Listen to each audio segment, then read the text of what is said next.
Oke, assalamualaikum warahmatullahi wabarakatuh. Bertemu kembali di channel Aldo Bako. Dan di sesi kali ini kita bakal bahas, sebenarnya tuh ini konten yang requestan sih, sebenarnya banyak teman-teman yang nge-request, apalagi yang teman-teman yang baru nih, yang biasanya itu yang pemula ya. Banyak yang ngerekomendasiin buat bikin segmen tentang caranya tuh gimana kalau misalnya teman-teman mau bangun bisnis tembakau itu dari nol tuh kayak gimana nih, step by stepnya lah gitu. Makanya kita bikin judulnya tuh Kiat Sukses Bangun Bisnis Stingway dari awal, dari nol ya. Itu nanti teman-teman bisa offline atau online ya. Langsung aja kita bahas. Nah, buat teman-teman yang baru nemu channel ini, tentunya apalagi teman-teman yang mau terjun di bisnis Stingway itu jangan di skip ya. Nanti kita bakal ngasih informasi buat teman-teman yang insya Allah nanti bakal ngebantu sedikit besarnya membantu progres teman-teman itu merintis dari awal, bagaimana caranya tuh membangun bisnis Stingway dari nol. Nah, ini video requestan banyak banget dan baru sekarang kita bikin videonya ya. Terima kasih buat teman-teman yang kemarin udah ngasih komentar, ngasih kritik, saran segala macam lah buat perkembangan bisnis kita juga ya. Oke, jadi buat teman-teman yang mungkin udah tahu ya, saya tuh bergelut dalam bisnis namanya itu Stingway atau tembakau flavor rasa gitu kan. Dan tembakau flavor itu kalau sekarang itu lebih bervarian sekali rasanya tuh, ada sekalian ada yang molenya juga, ada yang kretek, ada yang flavor rasa buah-buahan, minuman, ada yang mentol, ada yang non ice juga gitu kan, banyak banget. Jadi teman-teman kalau misalkan penasaran tentang produk-produknya, nanti teman-teman tinggal hubungi aja kita di 0821 2025 7007 ya. Dan adapun kita back to topic ke segmen yang bakal kita bahas, yaitu bagaimana sih caranya kita membangun namanya itu bisnis Stingway ini dari nol gitu kan. Apalagi teman-teman yang benar-benar masih baru, masih awam tuh gimana sih caranya ya. Jadi kita langsung aja. Nah, ini saya udah bikin catatan ya sebenarnya ya, biar saya gak lupa. Nah, satu itu nyari pencarian dulu. Pertama itu yaitu mencari supplier yang stoknya itu melimpah, terus supplier yang benar-benar amanah. Nah, itu penting banget buat teman-teman untuk dari sekarang itu mencari sumber supplier. Itu teman-teman mau ngambil dari mana, ke siapa, itu penting banget teman-teman mulai direncanakan dari sekarang. Contoh misalkan teman-teman mau ngambil ke Aldo Bako, itu teman-teman pilihan tepat buat teman-teman karena produk kita itu benar-benar banyak banget, dari mulai produk tembakaunya itu mau yang kiloan, kemasan kecil, kemasan gede 100 gram, 35 gram, 45 gram, itu semua banyak banget.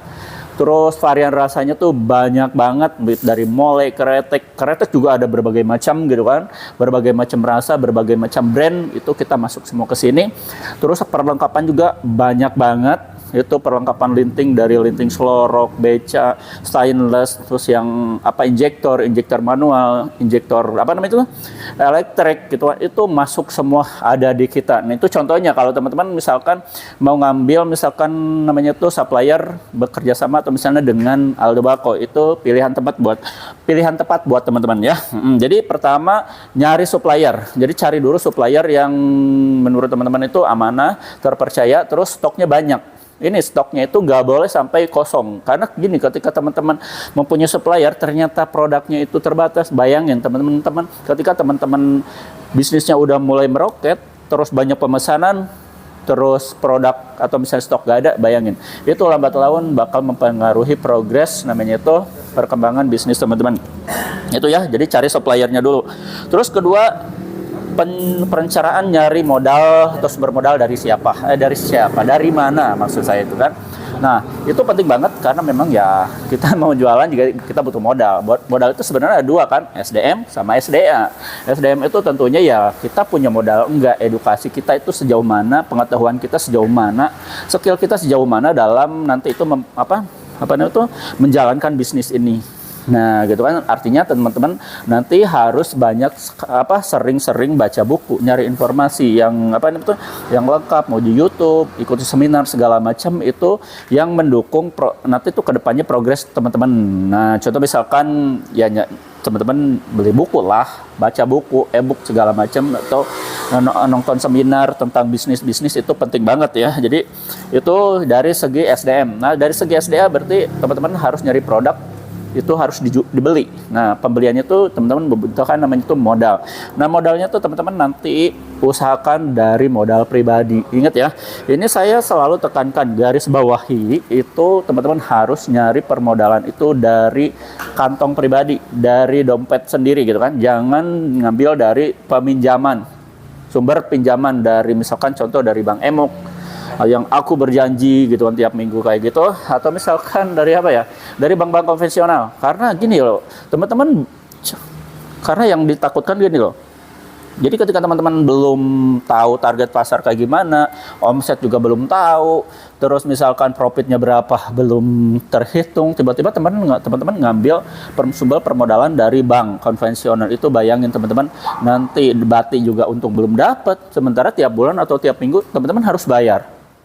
Gitu kan, harus bayar dan itu harus terus ditunaikan. Bayangin kan, itu akan membebani bisnis teman-teman ya baru seumur jagung gitu kan, apalagi baru mulai, itu gak boleh ya sumber pemodalan. Jadi teman-teman diusahakan mencari sumber modal itu dari dompet pribadi. Contoh misalkan teman-teman ya bisa lah, misalkan teman-teman punya emas misalkan ya dijual gitu kan, contoh misalkan, atau misalkan punya kendaraan ya dijual atau segala macam, itu pokoknya nyari sumber permodalan yang uangnya tuh dingin ya.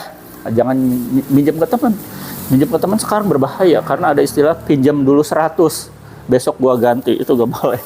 Nah, atau misalkan apa ya, misalkan nyari permodalan, yang paling gampang minjem ke orang tua, karena kalau minjem ke orang tua mungkin ya aman-aman ya, jadi bisa dikembalikannya kapan aja gitu kan, ketika usaha kita udah aman gitu kan. Itu yang membahas tentang perencanaan sumber permodalan itu harus dipikirkan matang-matang, karena kedepannya itu bakal berpengaruh banget buat perkembangan bisnis teman-teman. Nah, sekarang tadi udah nih, nyari supplier udah dapet, terus namanya tuh modal udah ada nih, sekarang kita kuasai produknya. Nah, jadi teman-teman harus menguasai produk apa yang mau dijual sama teman-teman. Contoh gini, teman-teman udah nyari nih suppliernya dari Aldo Bako, misalkan teman-teman masuk ke 0821 20257007 dan nanti teman-teman bakal dikasih katalog. Nah, kalau di Aldo Bako itu nanti teman-teman bakal dikasih itu katalog produk. Nah, katalog produk itu teman-teman harus pelajari dengan detail sampai benar-benar hafal di luar kepala. Nah, itu karena memang di poin ini teman-teman harus menguasai produk. Bayangin ketika teman-teman jualan tapi teman-teman nggak tahu produk apa yang harus dijual. Misalnya kelebihannya, kekurangan segala macam nggak tahu gitu kan. Ketika orang nanya tuh teman-teman nggak bisa jawab. Ketika teman-teman nggak bisa jawab, itu besar kemungkinan itu 90% nggak bakalan closing jualan teman-teman. Kan kayak gitu ya. Jadi penting banget teman-teman untuk menguasai produk apa yang akan dijual. Jadi nanti teman-teman kalau dikasih katalog sama dari admin Aldo Bako, itu teman-teman pelajari dulu semua gitu kan, dari A sampai Z dipelajari, dipahami gitu kan. Nanti kan sambil sharing juga sih sebenarnya gitu kan. Jadi teman-teman gak usah khawatir ketika misalkan ngehubungi admin kita susah atau misalkan sulit untuk sharing, kita pasti gitu kan, kita gampang, mudah untuk konsultasi, gampang ya. Terus lanjut ke poin selanjutnya, itu survei target. Nah, teman-teman yang udah hafal nih, ini ceritanya belum jualan, ini masih dalam perencanaannya. Artinya tuh ini mungkin makan waktu sekitar seminggu atau 2 minggu atau misalkan 1 bulan, nggak apa-apa sih, nggak masalah juga gitu kan. Nah, karena ini memang penting banget buat masa depan teman-teman ya. Yang selanjutnya adalah survei target market. Nah, ketika teman-teman udah kuasai produk, modal udah ada, terus sumber supplier udah ada, sekarang teman-teman tinggal lari ke pasaran, lari ke ke lapangan maksudnya gitu kan. Terjun ke lapangan, nyari namanya tuh survei target market.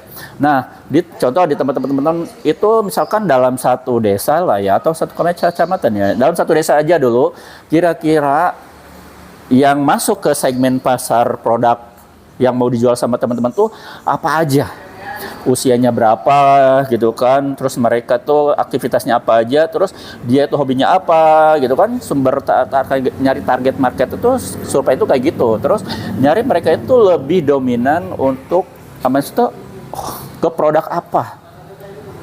Contoh misalkan teman-teman nanti kan mendekati misalkan teman-teman kolega atau misalkan teman kerja, partner segala macam, keluarga, nanti coba dicek mereka itu lebih dominan untuk tertarik produk yang mana nih. Contohnya yang flavor, yang kretek misalkan. Kretek itu rasa apa aja, misalkan Sampurna. Ternyata di tempat teman-teman itu yang banyaknya itu mereka tuh penikmat atau misalnya yang dominan sama Sampurna Surya misalkan gitu kan, Sampurna Mil atau misalnya Santu segala macam. Terus ada juga nih karena memang di